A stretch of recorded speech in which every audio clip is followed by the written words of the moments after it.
Hey everyone, welcome to another video on e-commerce marketing. And in this video, I'm going to show you the conversion report from Pinterest. Now, there are multiple reasons why you should consider Pinterest in your e-commerce marketing mix. Number one is to have a more omni-channel approach to marketing. Now, most of you, if you're running an e-commerce business or help with e-commerce marketing for a brand, you would know that most of your budgets are going to go to Facebook, Instagram, and Google, and you want to diversify these budgets. You want to have different channels in the mix. You want to have TikTok, you want to have Snapchat, you want to have Pinterest, you want to try new ad platforms, you want to try direct media buying. Just make sure you have a more diversified omni-channel approach to marketing. And these may not immediately become your top revenue or ROAS drivers, but that's you got to start somewhere and start building up these channels so you have fallback, you have a more balanced budget throughout your e-commerce marketing strategy. So I want to focus this video on the conversion report from Pinterest because this is the best snapshot of everything that's happening from your Pinterest account to the sales that you're getting on your e-commerce store. So to find this report, all you got to do is log into your business on Pinterest and then look for the analytics menu wherein you'll have the conversion insights option. Now, Pinterest is still improving this report. So at the time of making this video, which is June 2021, this is how the report looks. So you just got to head to Conversion Insights. I'm already here. And the first thing that you want to do is actually select the date range. So go on the left, find the filters, and then you can select the date range here. So just for reference, I'm just going to pick last 14 days, and then we're going to look at the report towards the right. Now you have other filters that you can choose from on the left. The other ones that I find useful are the device filters.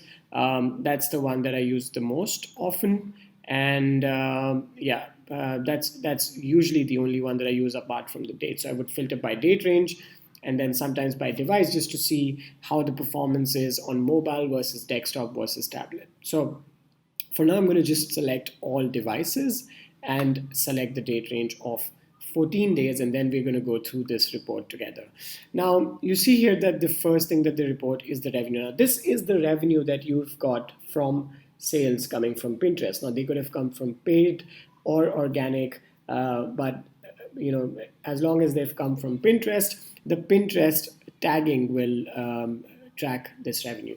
Now, of course, to do this, you got to have the Pinterest tag on your e-commerce store. So if you're on Shopify, just get the Pinterest plugin in, copy the tag in your Shopify store. With WooCommerce, again, you can get a Pinterest plugin there as well. So just make sure that you have your Pinterest tracking on your website, and it's going to track your add to carts, checkouts, the entire funnel. So those are the key numbers for me to look at in terms of how that revenue is, where that revenue is coming from. So it's coming from page visits and then add to carts and then checkout. So that's the funnel that we are looking at.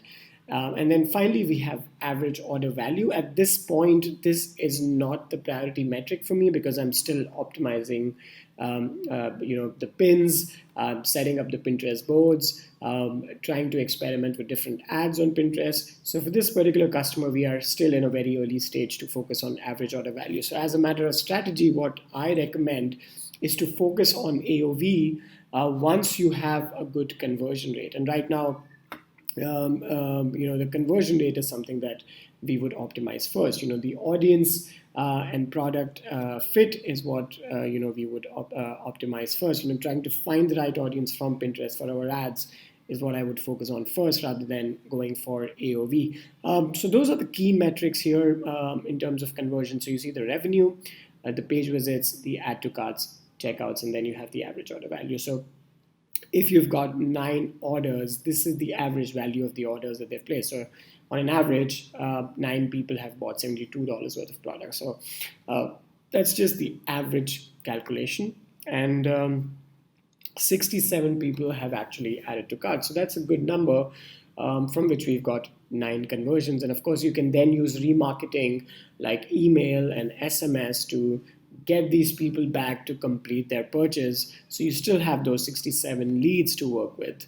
In cases where they've actually gone from cart to filling in their contact information and then abandoned their cart from there on. So that's one way that you can do it. The other way that you can do it, if some of these people have probably even not filled in their contact information, you can then still retarget them through Pinterest ads again. So they've gone to your website, they have been pixeled, and hence you will be able to retarget them from Pinterest. And not just from Pinterest, you can use that data to retarget them to other channels as well, like I mentioned before.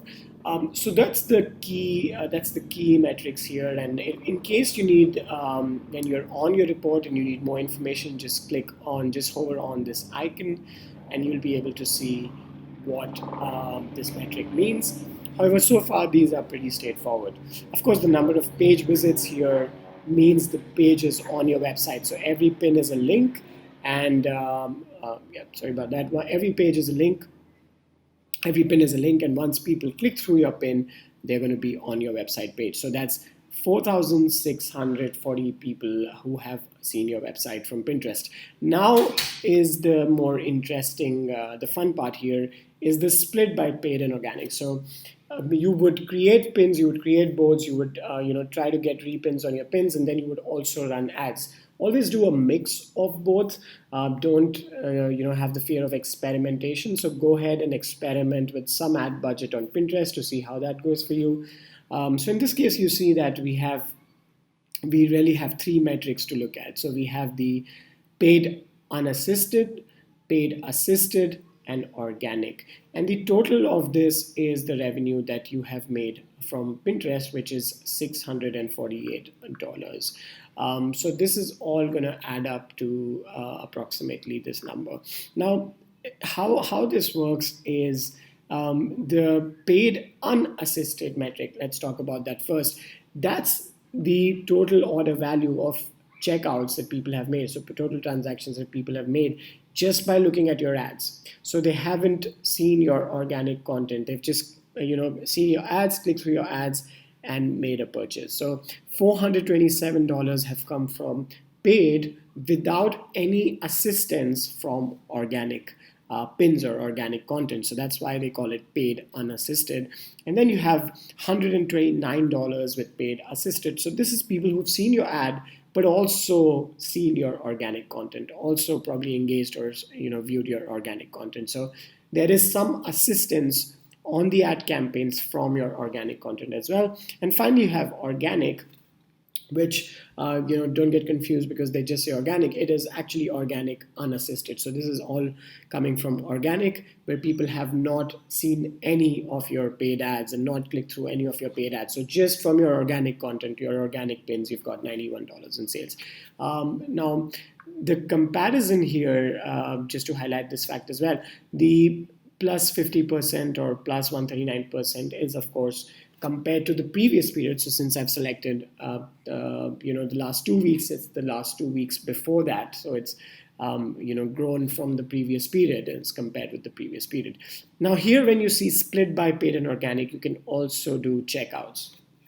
So you'll be able to see that you've got 5 orders just from paid, 2 orders from paid and organic, and 2 orders just from organic. And then you can also see add to carts, for instance. So you've got 45 add to carts just from paid, 3 from paid and organic together, working in hand, and then 19 just from organic. So 19 add to carts from organic, and then you see that 2 checkouts from organic versus 45 add to carts from paid versus 5 checkouts. So this already gives you some sort of a difference in the funnel of your organic funnel versus your paid funnel. It's a good insight to have, so you know how you can manage your ad budgets, and slowly how your ad budgets will eventually drive organic growth, and how they work together in terms of the middle number, and if at all they're working together well or not. So that's going to be derived from this number paid assisted. So that's like the key of your Pinterest performance in one snapshot, which is in your Conversion Insights reports. We also have a performance over time, and I've seen that Pinterest takes some time to update the data. But you can see here, for example, add to carts, and then you'd be able to ideally see, by date, how many add to carts have you got on your store, on your e-commerce website from Pinterest. So this is all on your e-commerce website from Pinterest. So, and then there's the total of 67. Finally, we have something called the activity funnel. Now, this is the funnel of all the traffic coming from Pinterest and how it performed on the website. You can also get this data inside of Google Analytics by just selecting the UTM source as Pinterest and then looking at the users, the conversion funnel. But Pinterest has done a decent job of actually showcasing that data here.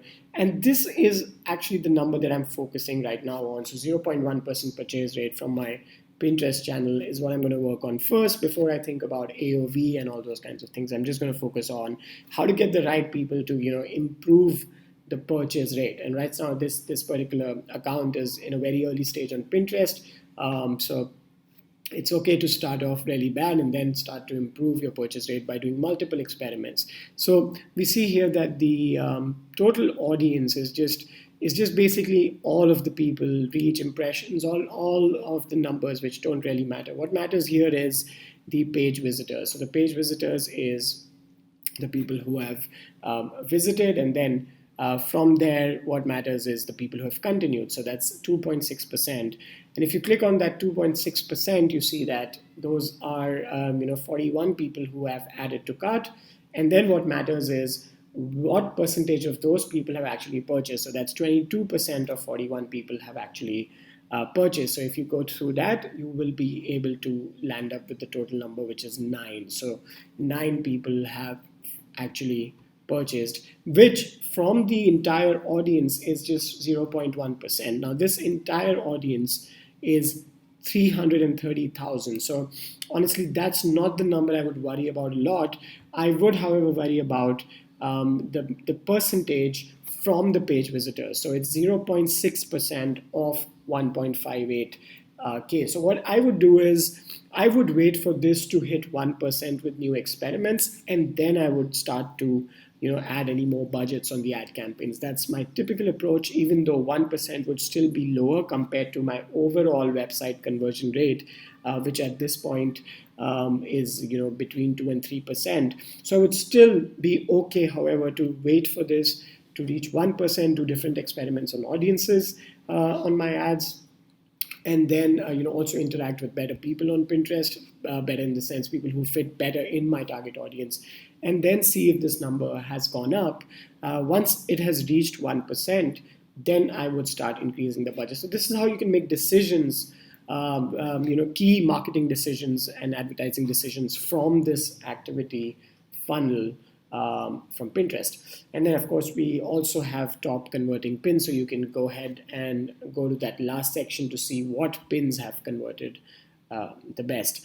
So that's your overview of the conversion insights and how you can see your entire Pinterest performance in just one dashboard. So thank you so much for watching. I encourage you to go ahead and experiment with different campaigns on Pinterest, and even try different. Always keep trying different channels to build a more omni-channel approach to your e-commerce marketing.